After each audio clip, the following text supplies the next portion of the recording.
लाडकी बहीण योजनेच्या लाभार्थ्यांची निकषांनुसार छाननी सुरू झाली आहे। अंगणवाडी सेविकांकडून लाभार्थ्यांची नावं कळवून खात्री करून घेतली जाते आणि यामुळे आता कोणत्या लाडकींची नावं बाद होणार आहेत पाहूयात या विशेष रिपोर्टमध्ये।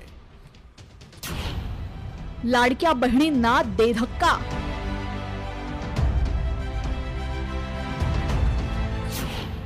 अंगणवाडी सेविकांकडून छाननी सुरू।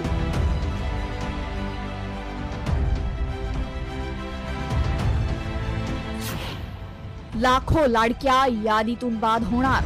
मुख्यमंत्री माझी लाडकी बहीण योजनेअंतर्गत लाभार्थी असलेल्या महिलांची निकषांनुसार छाननी सुरू झाली आहे। त्यामध्ये पहिल्या टप्प्यामध्ये 4 चाकी असलेल्या बहिणींच्या नावांची पडताळणी प्रशासकीय पातळीवर सुरू आहे। थेट घरोघरी जाऊन पडताळणी करण्याचं प्रशासनाकडून टाळलेलं आहे। मात्र अंगणवाडी सेविकांकडून त्यांच्या कार्यक्षेत्रातील लाभार्थ्यांची नावं कळवून खात्री करून घेतली जाते।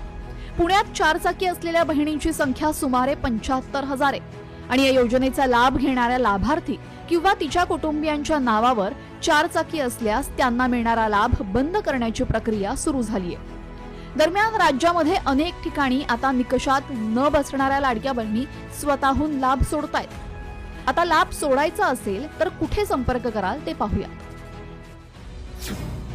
लाडकी बहीण योजनेचा लाभ सोडायचा असेल तर लेखी अर्ज करावा लागणार। योजनेचा स्वतःहून लाभ सोडत असल्याचं लिहून द्यावं लागणार। तालुक्यातील बालविकास प्रकल्प अधिकारी कार्यालयात जाऊन अर्ज करू शकता। जिल्ह्याच्या ठिकाणी महिला व बालकल्याण अधिकारी कार्यालयामध्येही अर्ज करता येईल। स्वतःहून योजना नाकारलेले अर्ज लॉग इन करून वगळण्याची जिल्हाधिकाऱ्यांना सूचना आहे। इतरही सरकारी योजनांचा लाभ घेणाऱ्या 5 लाख लाडक्या बहिणी यापूर्वीच अपात्र ठरल्या, मात्र त्यांच्याकडून सरकार पैसे परत घेणार नाही। दिलेली रक्कम परत घेणं उचित नसल्याचं सरकारने स्पष्ट केलंय। मात्र आता या अपात्र लाडक्या बहिणींवर सरकारी तिजोरीतील तब्बल 450 कोटींचा चुराडा झालाय। हीच पडताळणी सुरुवातीलाच काटेकोरपणे केली असती तर सरकारचे पैसे वाचले असते आणि ते इतर योजनांसाठी कामी आले असते।